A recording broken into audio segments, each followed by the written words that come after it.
Ladies and gentlemen, welcome back to the Upgrade My Rituals podcast. My name is Kevin McKella, once again your host as always, and happy Thursday. Thank you so much for tuning in. This is January 21st, so it's a few days after, if you listen to my last episode, it's a few days after the 17th, which is apparently the day that most people kind of drop off on their New Year's resolutions. So I guess my first question to you is, how's it going? How's that resolution going? Did you lose that 15 pounds yet? Or have you lashed out, with your road rage that you told yourself you weren't going to do? I'm a little guilty of that one myself. But more importantly, it's like, okay, I don't really care whether you have stopped it or you're continued through with it. It really doesn't matter. What I want to talk about today is the process that I have been using for a very long time, probably going on the last decade, of working through a change that I want to make in my life. So, for instance, let's try to pick a good example. Okay, perfect example. The last year or two, I have been really looking at my diet from a very different perspective than I've ever looked at it before. My diet has always been with one goal in mind: to try to get jacked. Yeah, man, to try to get as much muscle as possible and look as good as I can and be ripped. And that was my goal for a very long time. And it was always a back burner goal, right? It was always a nice to have, but I never needed this to have happen, right? I never really I was fairly happy with how I looked. I was fairly happy with how I felt. So I was just like, yeah, okay, that would be nice, right? So every once in a while I get on some kicks and I would try to, eat a certain amount of, calories and, a certain amount of protein throughout the day and whatever, right? And it really is interesting because the last few years I've been really studying food from a different angle. I've been looking at food not as a means to an end, but a journey and a fuel source versus something you use to then get out of it, right? I'm using it to, have energy for the rest of the day and just so I can do everything else, right? I don't really necessarily care how it affects so much the way I look, right? I wanted to make sure it affects the way I feel. So what I've been doing is really going down the road, if you want to put it under on a big umbrella, the ketogenic diet. And the ketogenic diet is really a high fat and moderate amount of protein with a very low carbohydrate intake. And usually coupled with intermittent fasting and a lot of different things that I've been employing. And it's been going really well.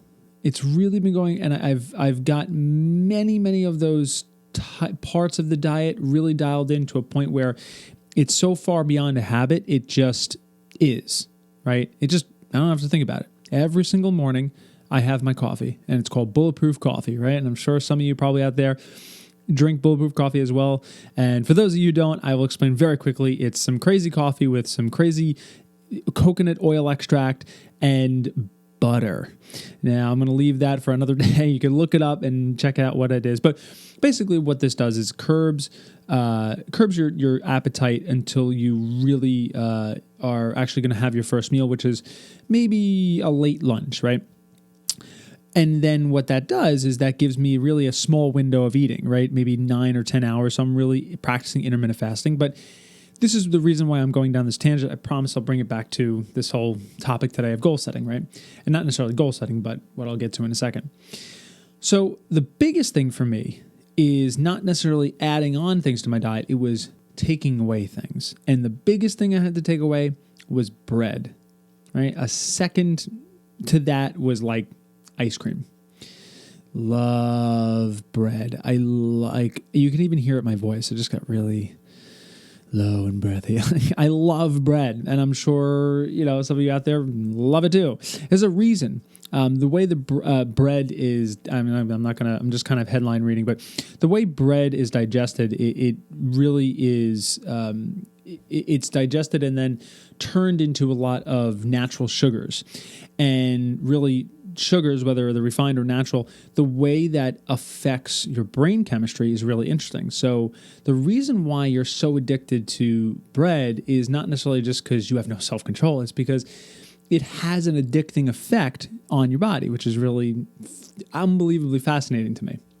Now, the one thing I knew going through this process is that I had to really cut out bread, like to a point where I just wasn't eating it anymore, right? So notice what we talked about.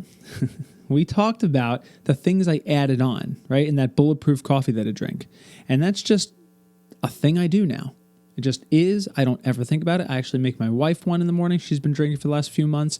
And it's just, I don't want to say it's part of the routine. I mean, of course it is, but it's just what I do. Not even a question. And now, how do I make not eating bread or taking bread away and taking ice cream away out of the equation just something I do? Well, instead of working on eliminating a habit or adding a new habit in, thinking about these habits, and even if you really want to go down, my ritual design and think about putting in rituals, I've got something that's going to go right to the source.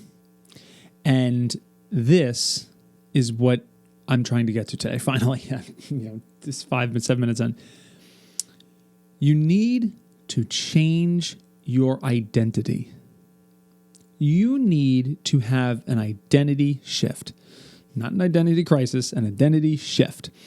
You need to become somebody that either eats bread or does not eat bread. If you are a person, and I say you, I'm really talking to myself here. If I am a person who doesn't eat bread, well, the conversation's over. When the bread basket comes out at dinner, I don't even have to think about it. I don't eat that. I'm just not a person who eats bread. That's just my identity, right? Now, I can get really beautiful and crafty with this. I am a person who, fuels my body with only the best nutrients and wards off any type of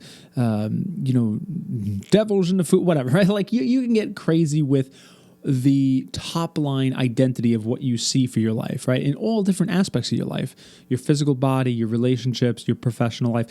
That's, again, I will do more episodes on creating a life vision and purpose and all that stuff. But for today, it's identity. So what I want you to do is ask yourself, what is the one thing that has been really bugging you? That this thing you've been trying to do, it could be losing 10 pounds, or could it be, spending time, I want to spend more time with my kids, Okay. Are you a person who prioritizes the relationships in your life, or are you not? If you are a person who prioritizes time and spending time and having a beautiful relationship, and you say that to yourself out loud, or on paper, whatever you want to do, you talk to yourself about that, and you reaffirm that identity. It is not a question. The second you walk in the door, you put your bags down, and you're spending time with your kids. That's it, or your wife, whatever it is. It's this beautiful just thing that says there's no more conversation. It's your identity. So I'm going to give you one more example. Smoking. So my stepdad smoked for years. My mom even smoked a little bit. My entire stepdad's family still smokes. It's amazing. And the way my stepdad quit was just fascinating to me. I didn't know him at the time. Did I? No, I don't know. I don't even remember when he quit. I was so young. He told me a story where one day he just had a full pack of cigarettes. He took one out. He was about to light it up, and then he just said, "This is stupid," and threw the entire pack of cigarettes in the garbage, and that was it. And he, at least as he tells me, and I'm pretty sure I've never seen him slip up. He's been pretty good about it, but he has never once ever smoked a cigarette, ever, because in his mind, the process was over. It was over before it began. There was no 12-step program, right? There was no patch. There was no gum. There was no nothing. He was not a smoker. If you are somebody who says, "Yeah, I quit smoking. It's been 7, 8. I'm going on 8 days now, and but it's going to be hard because I'm a smoker at heart. I've always been a smoker." you know, you don't got a chance. It's over, right? You're going to be smoking one day. Or, you know, if again, with bread, like, oh my God, if I say to people, I love bread, like I did in the beginning, right? And if I meant that, it's going to be so much harder to stop doing that because I'm somebody who loves bread. It's an amazing hack, if you will. It's amazing. And it's funny because it's not even a hack. It's actually the root of everything. You don't have to worry about building healthy and positive habits. Just go right to the source. Who are you? It's just awesome.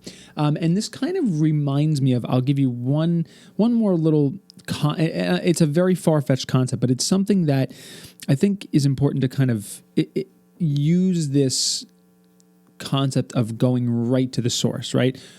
Instead of identity, if you've ever heard of Simon Sinek is a really great speaker regarding leadership and corporate leadership, and he kind of coined, if not invented, it definitely gave popularity to what's called the golden circle, and I'm looking at it right now, and it's basically 3 rings, and it's very simple. The outer ring is what you do.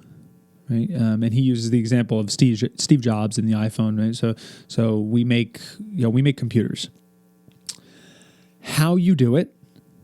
So he says, we use the best, latest technology with the highest computing power, or whatever he says. Right, and then in the middle, like the target of a bullseye, it's why you do it.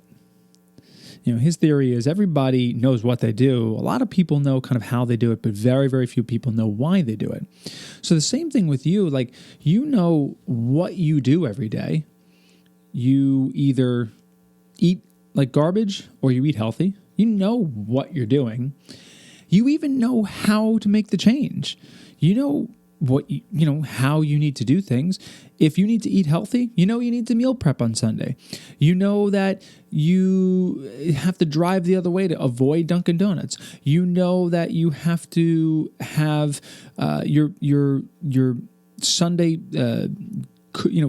You went to food shopping, whatever. You went food shopping on Sunday, so you have dinners prepped, right? You're cooking at home, and you know that you're not going to be going out at night to restaurants. So you know how to do that, but why are you doing this, right? And what is the importance behind this? And that kind of ties into it. It's not an exact comparison, but it's the concept of we go 3 layers deep, right? We know what to do. We know even how to do it. So who are you? What if you are somebody who eats healthy, you don't have to worry about what and how. You just are. I am just so fascinated by this, and it's helped me tremendously because in the last 21 days, and it's a good timing of why I'm talking about this now, is because I even use the new year as kind of a little arbitrary little guide, right? And like, okay, you know what? I'm gonna get to, how do I get serious about the whole bread and right, it's the identity shift, right? So I kind of just reminded myself, and I always do that reflection point. It really wasn't on January 1st; it was a couple weeks before, but it's been great. I haven't had a single piece of bread yet, and even the way I language it. See, I caught myself yet, right? I'm not going back. I'm just not a person who eats bread, but I'm so used to saying things like that, right? So these are conversations that I really would love you to have with yourself. Pick just one thing. It could be so random. It could be flossing, right? You really should floss. You even know how to put those plans into play, right? Your PM ritual, right? Write it down. Have your little floss right on the counter so you can remind you to see it. Even have the strip wrap, whatever you want to do, right? You know how to do it. But are you a person who spends an extra 30 seconds flossing and has awesome hygiene, dental hygiene?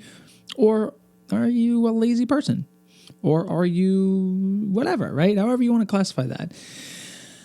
It's such a powerful thing. please, if this makes sense to you, I would love to hear it. I really, because this has changed so much for me. Please leave a comment if you're watching. And if you're listening on iTunes or wherever you listen to your podcast, please subscribe. Let me hear it. Let me hear what you think of the podcast so far. We're almost 20 episodes in. I would love to hear if you got any value from this. It would mean the world to me by actually leaving a review. And, that way, not only that, can I actually get some more feedback, but more people will be able to find it that way. So thank you so much for listening to today's episode. And I will see you next week right here on the Upgrade My Rituals podcast.